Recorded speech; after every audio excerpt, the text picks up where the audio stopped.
In this video, I'm going to introduce you to some of the different pressing equipment that will make the job of pressing your garments as you construct them much easier for better results and a finer quality to everything. Now, I'll identify these and then in a moment I'll show you what they're for. We have a pressing roll. We have a pressing ham. Looks like a processed ham. We have a press cloth, and I'll talk about that a little bit further. Always handy to have a little water bottle. Make sure it is clean water in it. A point turner and a sleeve board. Other main piece of equipment that you will need is the iron and your ironing board. Ironing boards, you want something sturdy. You can get those usually at Walmart, Target, Bed & Bath & Beyond actually give you a little bit wider boards to work with. Very nice. A lot of boards, though, when you first buy them, will come with a metallic or metal, saying it's a heat-resistant type cover. And you really don't want those because what they do is direct the heat back up, and sometimes that could be too hot for some of the materials you might be pressing, like synthetics.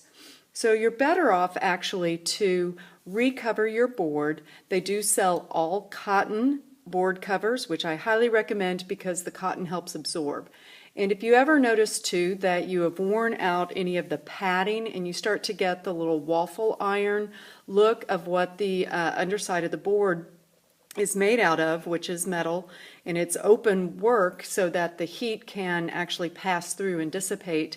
When you start to see that appear, it is time to replace some of the padding and perhaps a new cover. It does get stained over time just with working on different fabrics and such. Now your iron. This is a store-bought iron for any individual, mostly bought for laundering, but in your case for your fashion design and constructing garments. Irons, decent irons you can still get for under $20.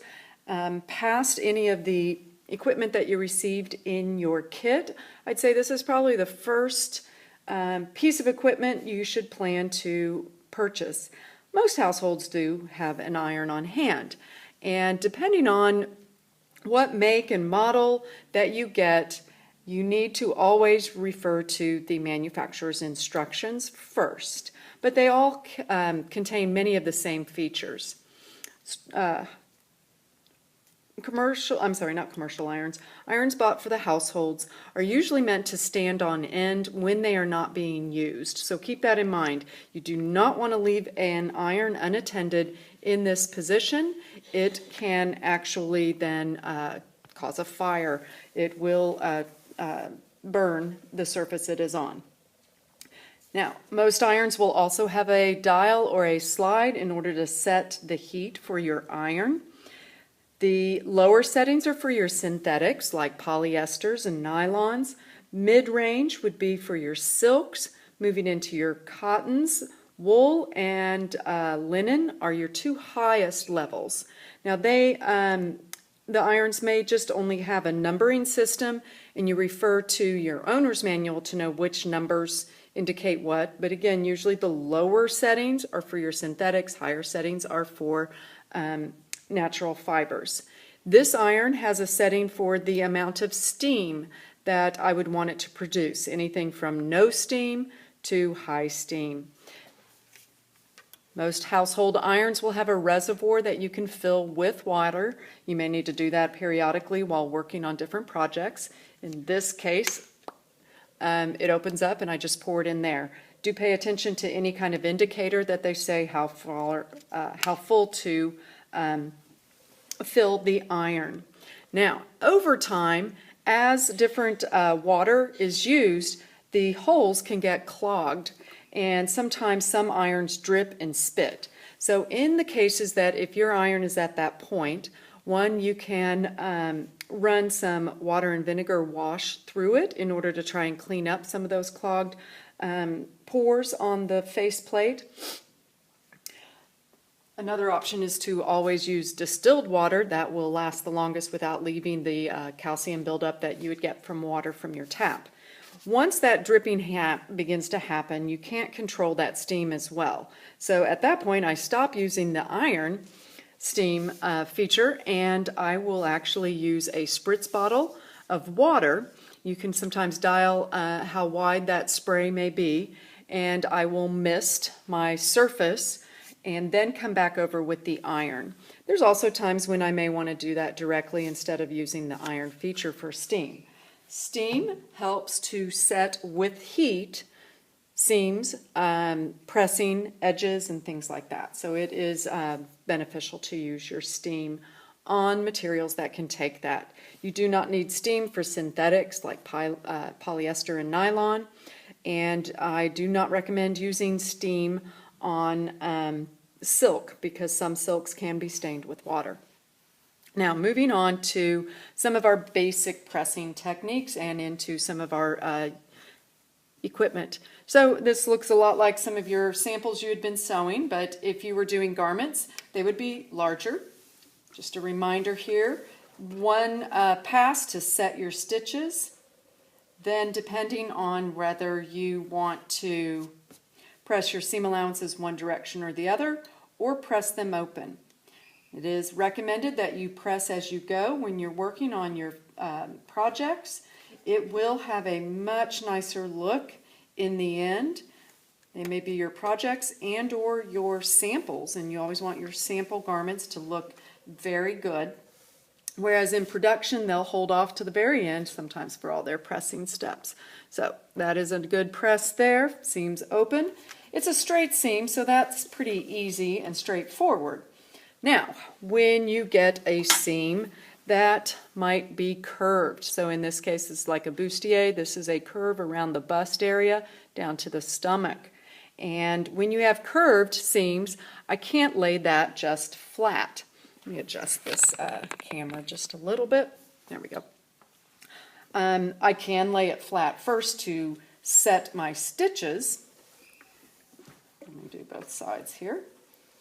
Okay. Now, in order to actually get curves is where the pressing ham comes in handy. It will allow me to lay these open and out over curved areas and press it into shape. The other thing too that you need to do around curved areas is clip the seam allowance. So do be careful you do not go past the stitching. I just do not keep my finger or scissor tips past the stitching, and therefore I don't clip past it. So I do that in order to be able to allow my fabric to spread out and open as it goes around the curve. So as you see that and it stretches open, see the little separation in between the clips? That is allowing it to lay open as the curve would happen. Now even down here in this area where it is somewhat of a straight seam, I can still lay that on my pressing ham and press right over the top of it. And then work these around the curve. Other areas that are curved on garments, especially fitted garments for females, are your hip area, the bust area, as we are doing on this piece here, and adjust it, turn it around, use the different curves on a pressing ham. The tops of sleeves around the shoulder is a curved area, and those are for both men and women's garments. So these are times when you would need to use this. And sometimes I might even stand it up and work around some of those areas. Now, you don't need to rush right out and get a pressing ham. I actually went a few years without a pressing ham. It just does make the job easier and much nicer. You could expect a pressing ham to probably run you anywhere about $14 to $20. Again, look for coupons. All right, the next piece of equipment, a roll and a sleeve board. They actually do the same thing, so you don't really need to copy yourself on both of those. So I'm going to go ahead and show you with the sleeve board how it can come in handy. Let's make sure we've got it in view. Well, so far everything we had been pressing is all open. But now let's say I have a closed item that I need to press the seam, like a sleeve or a pant leg. I am able to then slide the garment over the sleeve board. That way I don't press through both layers and unintentionally cause any creases on the back side. And I can press down on the seam allowances. And again, they can be pressed open or to one side, depending on the way that you indicate that for your garment. Sleeve boards can be done for sleeves. Sometimes the other side is wider for a pant. They also have pant boards that are even longer for pant legs, but you could begin with one piece of equipment for that. Again, it's not something you need to rush right out and get, but it does make the pressing job easier. In the article that you have for reading, they do show you how to use a cardboard tube. You can get those tubes at the fabric store. Just ask them for any empty tubes. You're better off doing that in the afternoon. In the morning, they've probably already dumped the day before's empty tubes, but they're happy to get rid of them, and you can use that. The article shows you how to utilize that. Now, this piece of equipment is called a tailor's point or a clapper, either way. Now, one way that the clapper is used is actually to set creases or other seams. So as you set your stitches, as I'll do on this piece, you can use it kind of like a, it's a press. It's doing similar to what the iron did, but as the piece is cooling and the heat is getting absorbed back up into the wood, it just makes it nice. And if you're pressing a crease down the leg of a pant, it sets a really nice crease on that. That's one way of using it. The other is this point right here. You want to make sure it stays sharp. This has probably been dropped a few times, and as you can even see in the video, it's just a little dull. But this is a collar. And something like a point like this helps get that pressing of your seams open all the way out to the point. Now this is a very, a luxury sort of piece of equipment. If you do think that you will be doing a lot of sewing, it might be worth the investment. Again, it's about $20 to $25. And I can press this one side open. There we go. And I'm going to turn the point around. Sometimes you just need to work with what works best for you, direction-wise. And I can press this side and keep going. Just for saving of time, what I may do, and here at my corners, when you have a lot of corners, or a lot of fabric coming into a corner, you can clip away some of the excess seam allowance. Be careful not to clip your stitching line. And then when I go to turn this out, it allows me to get a much better turn to everything. All right, I'm only going to do one side of this again because of time. And that's a very exaggerated point. You were doing corners and points on your pillow, but you may be wanting to get a really sharp point. Again, for time, I didn't take the time to get in there and push that further out. But that is an example for the tailor's point. All right, another piece here. Press cloths. I know that the article talks about that.